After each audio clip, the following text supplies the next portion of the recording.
from Revonix Engineering, and I'm here with the new Nerf Vortex Revonix 360 blaster. First of all, let's start with the features. It has a rotating drum and white and orange discs that look like this. I do have different colored discs in my gun right now, but the barrel rotates freely when you spin it, and it has a jam clearing door that you don't have to close for the blaster to operate, and it has an ejection button like all Nerf blasters have. On the box, it advertised 65 feet of firing distance. It has a slam fire handle. It's not the stealthiest Nerf blaster ever, but it's more of like an assault type thing. It does shoot pretty far, and it's also pretty accurate. And I've noticed with the new discs, they ricochet more than the older green discs that they were using. But overall, I like it, and we're going to take it out for a distance test. Oh gosh, it's slippery out here. Hello again, Isaac here from Revonix Engineering.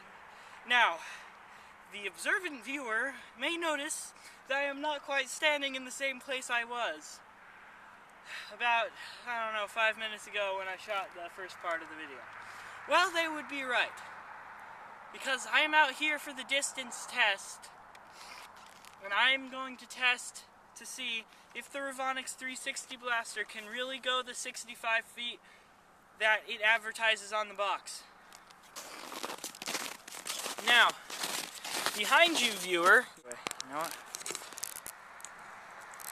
Behind you,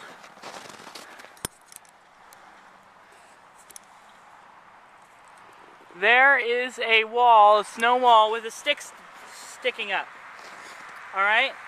And that is what marks the 65-foot range. Alright, so I am going to fire towards that way, towards the stick I showed you. So, another thing I like about Vortex blasters is they do work in the snow. Regular Nerf blasters don't, for some reason.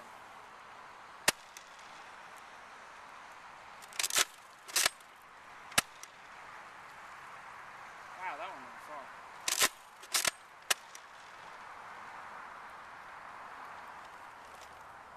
Alright, let's go see where they went. Alright, so I did just shoot off the 3 Nerf discs. The reason you can't see me is, well, I'm one behind the camera. So, starting at the orange disc, which marked where I started, we're going to go out towards that stick and find all the discs.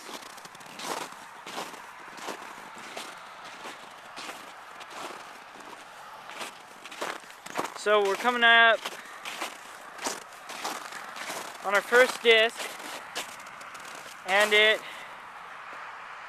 it's pretty close to the stick, I have to say. So, and then I don't see any other discs around, so we're gonna keep going on. There's the marking where I shot him to. Here's another one. See, coming up in the snow. This particular one went farther than our marker. And another one over there. Oh, slippery out here.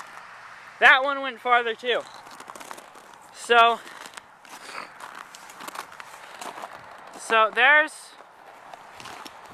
there's where I started over there by the tripod. And I would say I did measure this out. This is that stick is marking just above 65 feet. So I would say that the advertising on the box is sound. So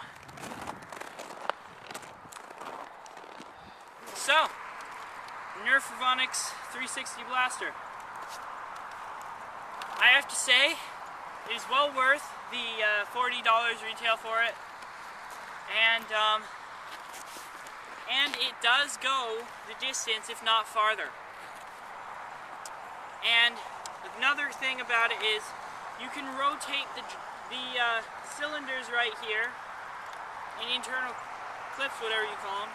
You can rotate them without fear of damaging your gun, because that's what they're meant for. They're meant for you to put in a disc, rotate it, put in a disc, rotate it, and that's what you're supposed to do in battle. But in battle, you might find a few discs and go, hey, I'm going to load them into one chamber. Don't do that. Don't do that, because near the end of all your shots, you're going to have empty chambers. And that could prove to be your undoing in the middle of a Nerf battle. Believe me, I've tried this. I've run it through tests. I put my blasters through their paces pretty well. This one stood up. This one is really good, and I would recommend it for any Nerf enthusiast's collection. And that'll be all for me today here at Lombeck's Engineering.